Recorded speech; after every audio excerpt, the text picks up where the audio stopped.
Hello and welcome to Talkernate History, the podcast where we, Matt and Max, talk about works of alternate history scenarios, and history in general. This episode, we're going to talk about something we've talked about for a long time, ever since we started this show. This has been something we've been really stewing on, and that is an episode entirely about bad alternate history. Oh, so excited. Yeah, I mean, We've got a lot to talk about here. The two of us have read a fair amount of alternate history, and a lot of it's really fantastic. Oh yeah, there's some excellent works out there. But there's also some that just not up to snuff. That's probably a very judicious way to put it, Max. I'll be honest with you. And when you look at bad alternate history, you can kind of look into some pretty broad categories. Yeah. And I think we could do like 7 episodes probably. Oh, definitely. Like hour long each on just all the crap that's out there. Sorry. I mean, some of it is crap. Some of it's just not very good. Right. Or just not, they didn't intend for it. But there's some that's just, just objectively a bad thing. Yeah. And I think probably the first big category we want to talk about is just abject implausibility. Oh, yes. Just like when you have a story that it has no basis in reality whatsoever. Like I think a perfect example, if you look at a lot of alternate history videos here on YouTube, one theme that you see a lot is that you'll see pictures of an astronaut on the moon, and like the flag is just hastily changed from the American one to any number of other things. Like you see like the Nazi flag on the moon is one that comes up. You see, you can even get into really ridiculous ones like the Serbian flag on the moon. I mean, not to diss Serbia, but I mean, like, come on. Well, but it's just like that, that just seems so slapdash. Like, oh, like it's alternate history. Like, let's just slap this flag on the American flag, and it's alternate history. And suddenly, yeah. It's alternate history.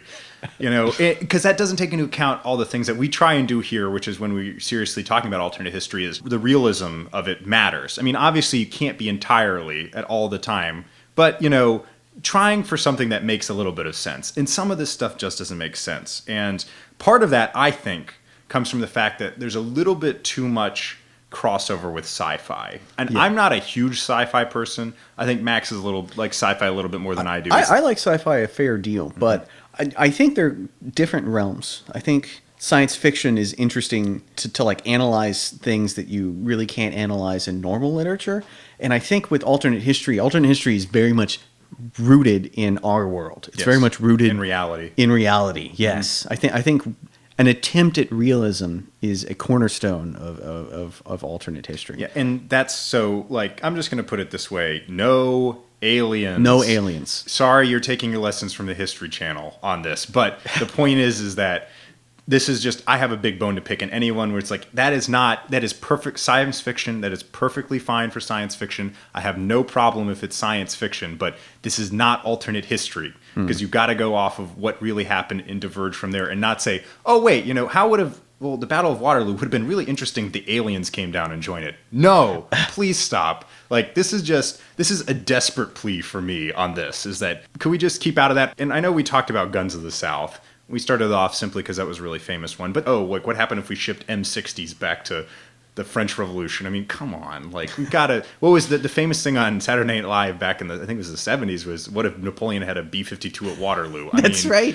You told me about that. It just is... I don't want to sound angry. I mean, I think I'm sounding angry on this. I'm not. It's just that that's not alternate history. It's just a little goofy. And I mean, even great alternate history writers like Harry Turtledove fall victim to this. Yeah, there's a series where like aliens invade during World War II, and the everyone like joins hands to fight them, which is fine sci-fi, but like not alternate history. And we're not trying to criticize Harry Turtledove too much because he has some awesome alternate history. Mm-hmm. He's one of the best there is out there. It's just that, and I think that may have to fall from sci-fi just as a bigger base and more established fan base than alternate history. So maybe some publishers think, well, we want to sell these books. What's the best way? We're going to have to throw some sci-fi elements in there. Right. So that's not exactly my cup of tea, but I can see where they're going from. But that doesn't mean I'm not going to cut him too much slack on that.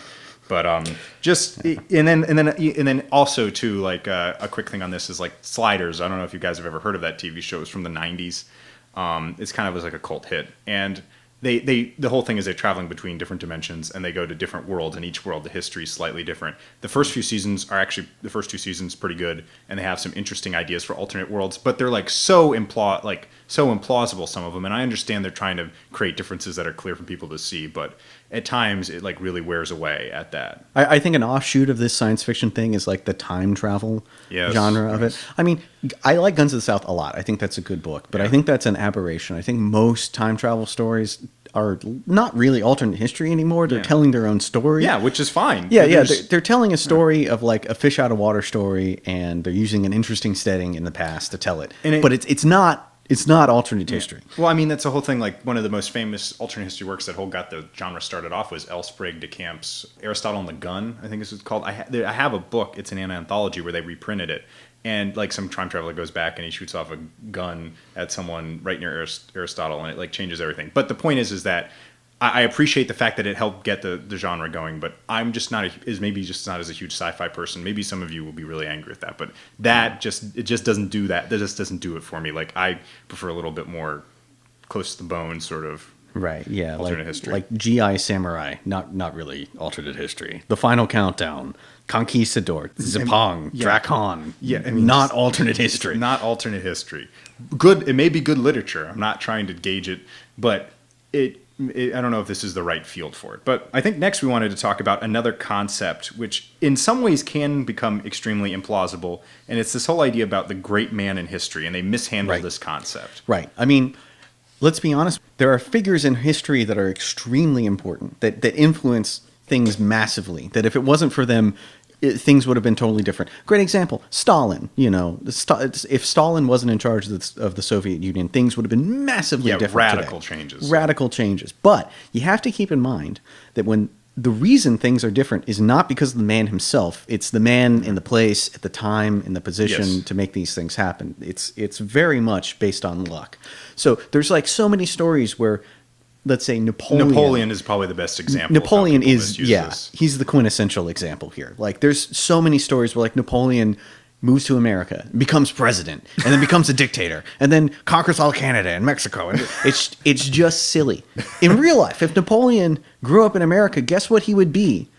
A regular guy, just a regular American. Yeah, well, maybe it's hard. It's so hard to project something like that because we are in so many ways shaped by the circumstances we're in. We're not saying that Napoleon isn't important, but the whole idea of just transposing one famous figure like that, they were always destined that, Right. There's even a story where like Joseph Stalin is born in the United States and he becomes president and he turns the U.S. into sort of like this dictatorship or whatever. I think it's about, he's Joe Steele is what they call him in it, which is this funny self-referential thing. But the point is that the rational part of me is just like, it just does not work that way. That is just, you're just jumping the gun too much. But again, we're going to go back to what we said previously with the extreme sort of implausibility stuff, is I understand why people do it because it gives someone familiar for the reader to be like, oh, I recognize that character. Right. That's Joseph Stalin, but he's in America now. So it gives you a fertile ground to play with. That's a very good point, because like if you were doing things realistically and you had like a huge point of a divergence like 200 years ago, 200 years later, it's very likely basically no one would be the same. Nothing. Yes. Yeah. We're talking about massive changes. Right. Everyone would have, someone might have the same name, but they're like different genetically. They're like 2 or 3 years older. I mean, like everything would be different. Yeah. And so so I guess we're really trying to debunk the great man of history theory. But the point is that in small doses, that's fine. I understand this is literature and this is not an entirely academic subject, but if you overdo it, it can get a bit silly. I think like the antidote to this would be something like The Years of Rice and Salt, which start off with real characters. Like there's like Tamerlane, there's the Emperor of China remains the same, but then 10 years later, nothing's the same. 100 years later, nothing's the same. 1,000 years later, things are so wildly different, it's ridiculous. But that requires, it's just difficult to do that, and I understand why people take that approach. So I think we're going to move on to I quickly want to talk about dumb premises, like sort of these dumb premises or these crazy diversions that just make, like one of the most interesting ones I've ever read is, I have to give him props for being unique, but it was Genghis Khan converts to Judaism and converts all the Mongols to Judaism. And the whole story is about building a temple in China, but that's a bit silly. I mean, at least they're trying, but then there's some stuff that you see. The internet is actually probably the best place to see this, because there's just some stuff that's just like, What? You told me about a short story collection that had Monty Python fighting in Vietnam or something? Yes. It was back in the USSA, which is a really interesting book. But there's one where it's several characters from a British sitcom, I think some who were in Monty Python. It's basically like Full Metal Jacket. And they go to Vietnam, and it's just very... And then like Rambo's a character, talks... It's just crazy. That's a little silly. That's silly. And then, on some of these internet stuff, you'll just see crazy premises that I know people are just trying to be creative, and I appreciate that, and thank you. But like don't put out this work as if this is something super serious, because some of this stuff is just like, whoa. And then we can't forget the Spike TV series on alternate history. We have to mention this when it comes to dumb premises. Oh my God. I remember I was actually excited about this show. I thought, oh man, this is fantastic. We're finally going to have a television show that are going to like show all these interesting historical things, and it's a great opportunity to learn about stuff. No, it was none of that. It was complete garbage. So there's only one episode. It's a pilot. It was a pilot that we put out. I was so excited too. I think we watched it together. Remember, it was like, Max, like, we got to watch this. This is going to be great. We got on the internet. We found a stream. We watched it, and the first episode, the pilot episode, was classic bad alternate history. It started the show with a showstopper. What if the Nazis conquered America? And another one on the dumb premises. Quick tangent off of that.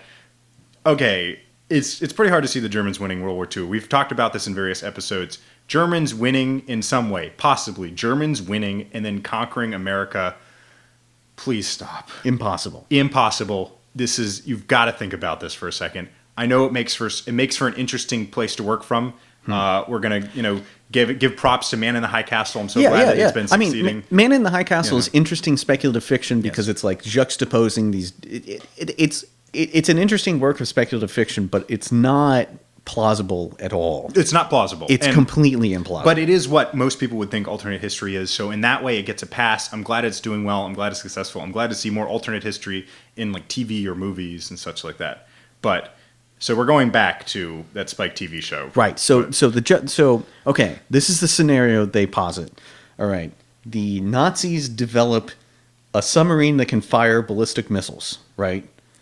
And then, like, the submarine goes to New York and it fires a nuke in the middle of New York, and then suddenly America is instantly conquered. It doesn't really go into any detail at all about this. The difficulties of conquering a nation that is how many 1,000 miles across? Like 2,000 miles across. Quite a lot. 1, 2, 3, a lot. Hundreds of, at least 200 million people at the time. I don't know. I mean, just beyond that. And then had all this silly stuff about, like, they have some way to put on glasses and they know which people the Jews. I mean, like, that's right. They know who Jews are just by, they have a special glasses that are like, that guy's not a Jew, that guy's a Jew, or something like that. It was really dumb. And then Google is called Goebbels. Yes. Also, Mount Rushmore, they put Hitler on it. Decided that, yes, let's just add a face to this. Hitler. There we go. Jeez. I mean, but at least give them props for trying. But they like got some expert. I have no idea who this guy was, but he was like an expert on America, and he was like, well, he was talking about like how the Americans would never accept Nazi rulership and we'd resist, except even though we jumped forward like 60 years into the future, but then they would resist and overthrow the government somehow. It's not really explained. It's okay. I don't want to go too harsh on them. They were trying. I give them props for trying. I'm sorry we're coming off as so harsh, but we just had to be. I mean, but at least they were trying. But there's this sort of underlying current, and maybe we'll sort of finish up with this, is this underlying current of people trying to make alternate history fit their own agenda or their own beliefs, or trying to shoehorn in stuff that just does not. Yeah, a lot of times people use alternate history as like I've got the answer. I've got the cure for all that all that ills the world. Mm-hmm. And the answer is, insert whatever. Yeah, insert whatever it is. A good one I think we were talking about before is if only Trotsky had been heading up the Soviet Union, everything would just be this socialist paradise and everything would be great, and it was all that stupid Stalin's fault. Oh. That's clearly aiming for like you have some specific ideas, which, right. That's what your ideas are, but to shoehorn and use alternate history as this way of saying, well, it just would have been so good. It ignores, when you say something like that, if you said, like, if only Trotsky had run the Soviet Union, this and this would have been great. It's like, well, we can look into that. And there's so many other things that are endemic about the structure of the Soviet Union and such that really have to be considered rather than this great man sort of, you know. Right, yeah. And I think it's more interesting when you have an alternate history story that is more intellectually honest. You're not saying, oh, this should have happened, and then there were no problems, and everything proceeded linearly from there with no complications anywhere. I think a lot of times those Peter Saras short story collections are interesting for that because they... Yeah, I agree. They have a situation where not everything goes exactly as planned. I think that's... Well, I think that's... the whole idea that it has to be such a massive change from reality is one of the weaknesses of that. And I get it that they're trying to make something stand out, but that doesn't mean it's good necessarily because there's a huge change. So yeah, you were telling me that about a short story that you read that that the average person reading it would have no idea that it was. Yeah, there was there's a Battle of the Bulge Peter Saras book where it's a collection of 10 short stories, and there's one where it talks about like what if Operation Market Garden was like a marginal success. Not smashing, but like the Brits managed to get over the lower Rhine at Arnhem. They planned the air landings smarter, and they managed to penetrate about 10 or 20 miles past Arnhem, but get slowed down for the real reasons that slowed them down in real life. But I'm sure if I had a lot of people read that, a lot of people would not know the difference between that and reality because the changes aren't so different. I mean, at the end, when the Western Allies conquer Berlin and capture Hitler, yeah, people would pick up on that. But, right. If I just told you about the tactical side of it, I mean, how many people would really know that difference? And that's okay. And I'm not saying that it's wrong to make these huge differences, but this is just our complaining episode. We're just... the airing of grievances. Yes, the airing of grievances. No, but just pointing out that some of the issues there. But that doesn't mean it's not good these are just our opinions. I mean, you can feel whatever you want That's about true. it. That's true. I mean, if you have a different opinion, you can contact us at talkernatehistory@gmail.com. Give us some insight, give us some suggestions for future episodes, whatever you like. Yeah, that sounds good. Well, this is Matt signing off. And this is Max signing off. Have a good day, guys.